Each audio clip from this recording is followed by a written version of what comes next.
Hi all, earnest അക്കാഡമിയുടെ മറ്റൊരു വീഡിയോയിലേക്ക് സ്വാഗതം. ഇന്ന് നമ്മൾ വന്നിരിക്കുന്നത് മീറ്റർ റീഡർ എന്ന് പറയുന്ന എക്സാമിനേഷൻ്റെ കോമ്പറ്റീഷൻ ലെവൽ ഏത് തരത്തിലാകും എന്നൊരു കൃത്യമായ അവലോകനവുമായിട്ടാണ്. നമുക്കറിയാം ഇതിൻ്റെ എക്സാമിനേഷൻ ഡേറ്റ് വരുന്നത് 29/1/2026 അതായത് കാറ്റഗറി നമ്പർ 279/2025 എന്ന നമ്പറിലായിരുന്നു ഈ ഒരു നോട്ടിഫിക്കേഷൻ വരുന്നത്. കേരള വാട്ടർ അതോറിറ്റിയിലേക്കാണ് നിയമനം വരുന്നത്. അപ്പോൾ ഇതിൻ്റെ നിലവിലെ സാഹചര്യം എങ്ങനെയാണെന്ന് നോക്കാം. ആദ്യമായിട്ട് മനസ്സിലാക്കേണ്ട, ഈ പോസ്റ്റിലേക്ക് കുറേ നാളായിട്ട് നിയമനങ്ങളുണ്ടോ എന്ന് ചോദിച്ചാൽ അത് താൽക്കാലിക നിയമനങ്ങളിലായിരുന്നു ഇപ്പോൾ റൺ ചെയ്തുകൊണ്ടിരിക്കുന്നത്. ഈ പോസ്റ്റുകൾ ഫില്ല് ചെയ്യാൻ വേണ്ടിയാണ് നോട്ടിഫിക്കേഷൻ വന്നിരിക്കുന്നത്.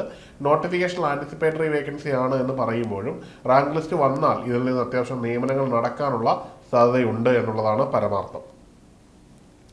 ഇനി നമുക്കിതിൻ്റെ കോമ്പറ്റീഷൻ ലെവൽ ഒന്ന് ചെക്ക് ചെയ്യാം. ഇവിടെ നമ്പർ ഓഫ് ആപ്ലിക്കൻസ് എന്ന് പറയുന്നത് 7361 പേരായിരുന്നു ഈ ഒരു പോസ്റ്റിന് യോഗ്യതയുള്ളവരായിട്ട് അപേക്ഷിച്ചിരുന്നത്.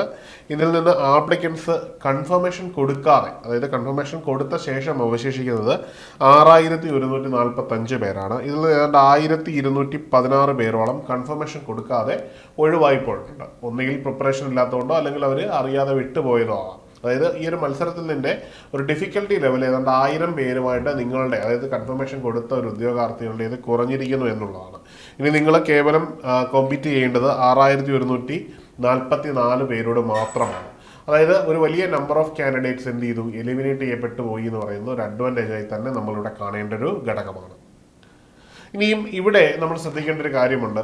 അത്യാവശ്യം നിയമനങ്ങൾ നടക്കുമെന്ന് പറയുന്നതിൻ്റെ ഒരു കാരണം, അതായത് എല്ലാ വാട്ടർ അതോറിറ്റികളിലും ഈ ഒരു പോസ്റ്റ് ഉള്ളത് കൊണ്ട് തന്നെ അത്യാവശ്യം ഇവിടെ കൃത്യമായിട്ട് ഇവിടെ ഒരു നിയമനങ്ങൾ വരും. അതായത് ഇനിയും വേക്കൻസികൾ റിപ്പോർട്ട് ചെയ്യപ്പെടുകയും അതിൽ നിയമനങ്ങൾ നടക്കാനുമാണ് സാധ്യത. കാരണം ഇതിനു മുമ്പ് പല ആൻറ്റിസിപ്പേറ്ററി വേക്കൻസികളും ഇത്തരത്തിൽ നോട്ടിഫിക്കേഷൻ വരികയും അതിൽ നിന്ന് 100-ലധികം നിയമനങ്ങൾ നടന്നിട്ടുള്ളത്, അതായത് ഒരു വർഷം തന്നെ 100-ലധികം നിയമനങ്ങൾ നടന്ന ചരിത്രമുള്ളത് കൊണ്ടാണ് ഇത് നിങ്ങളെ ഓർമ്മിപ്പിച്ചത്. കാരണം വേക്കൻസി കുറവാണ് എന്നതിൻ്റെ പേരിൽ നിങ്ങൾ പഠിക്കാതെയോ പ്രിപ്പയർ ചെയ്യാതെയോ ഇരുന്നാൽ അത് നിങ്ങളുടെ റാങ്ക് ലിസ്റ്റ് പിന്നിലേക്ക് എത്തിക്കുന്നതിനും അത് നിങ്ങളുടെ ജോലി ലഭിക്കുന്നതിനും വളരെ പിന്നോട്ടടിക്കുന്നതിനും അത് നിങ്ങളുടെ പ്രൊമോഷൻ സാധ്യതകളെ ഇല്ലാതാക്കുകയും ചെയ്യുമെന്നൊരു പ്രധാനപ്പെട്ട ഒരു കാര്യമുണ്ട്.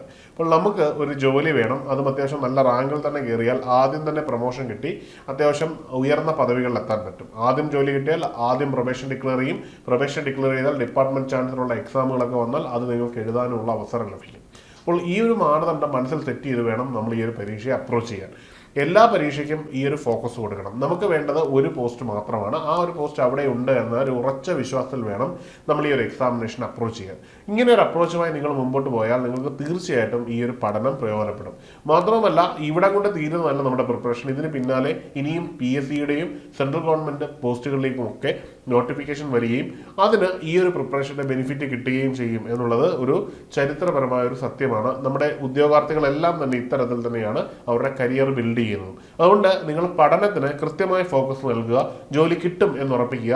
ഒരു വേക്കൻസിയേ ഉള്ളൂ, അത് എനിക്കുള്ളതാണ് എന്ന് തന്നെ നിങ്ങൾ ഉറപ്പിച്ച് മുമ്പോട്ട് പോകാൻ ശ്രമിക്കുക. അതിനായിട്ട് സിസ്റ്റമാറ്റിക് ആയിട്ടുള്ള പഠനം തന്നെ വേണം നിങ്ങൾ മുമ്പോട്ട് കൊണ്ടുപോകാൻ. അതിന് ഏണസ്റ്റ് അക്കാഡമിയിൽ ഈ ഒരു കോഴ്സ് അവൈലബിൾ ആണ്.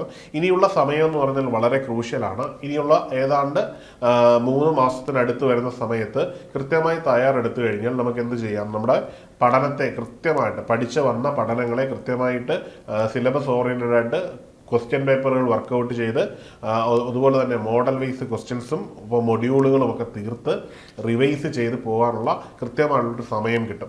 ഈ ഒരു സമയം മതി മീറ്റർ റീഡർ പോലുള്ളൊരു എക്സാമിനേഷനിൽ അത്യാവശ്യം നല്ലൊരു റാങ്കിലെത്താൻ.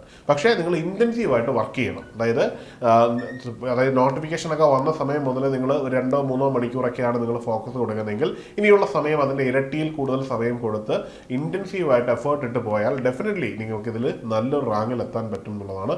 അങ്ങനെ എത്തിയ ധാരാളം ഉദ്യോഗാർത്ഥികൾ നമുക്ക് ചുറ്റുമുണ്ട് എന്നുള്ളതാണ്. കാരണം ഇതൊരു അതിശയോക്തിയല്ല, ധാരാളം ഉദ്യോഗാർത്ഥികൾ അത്തരത്തിൽ എത്തിയതാണ്. അപ്പോൾ ഈ ഒരു കോഴ്സിൽ, അതായത് ഈ ഒരു കോഴ്സിൽ ജോയിൻ ചെയ്യുന്നതിനും കൂടുതൽ അറിയുന്നതിനുമായിട്ട് നിങ്ങൾക്ക് താഴെയുള്ളൊരു ഗൂഗിൾ ഫോം ഫില്ല് ചെയ്യാവുന്നതാണ്. അല്ലെങ്കിൽ ഈ കാണുന്ന നമ്പറിൽ കോൺടാക്ട് ചെയ്യാവുന്നതാണ്. ഏണസ്റ്റ് അക്കാഡമിയെ പറ്റി പറയുകയാണെങ്കിൽ കുറഞ്ഞ കാലയളവിനുള്ളിൽ തന്നെ വിവിധ ടെക്നിക്കൽ എക്സാമിനേഷനുകളിൽ വളരെയധികം റാങ്ക് ജേതാക്കളെ സൃഷ്ടിക്കാൻ പറ്റിയിട്ടുണ്ട്. മാത്രമല്ല റാങ്ക് ലിസ്റ്റിൽ ഉൾപ്പെടുന്ന വിദ്യാർത്ഥികൾ ഏതാണ്ട് 10% മുതൽ 55% വരെ ഉദ്യോഗാർത്ഥികളെ നമുക്ക് ഇവിടെ ഉൾപ്പെടുത്താൻ പറ്റി എന്നുള്ളത് അതിൻ്റെ ഒരു കൺസിസ്റ്റൻസിയുടെ തോത് കൂടിയാണ് കാണിക്കുന്നത്. അപ്പോൾ എല്ലാവരും മറക്കാതെ ഒരു കോഴ്സിന് ജോയിൻ ചെയ്ത് ഈ ഒരു കോഴ്സിൽ ഒരു ജോലി ഉറപ്പിച്ച് മുമ്പോട്ട് പോവുക. അപ്പോൾ മറ്റൊരു വീഡിയോയിൽ കാണാം. Good bye.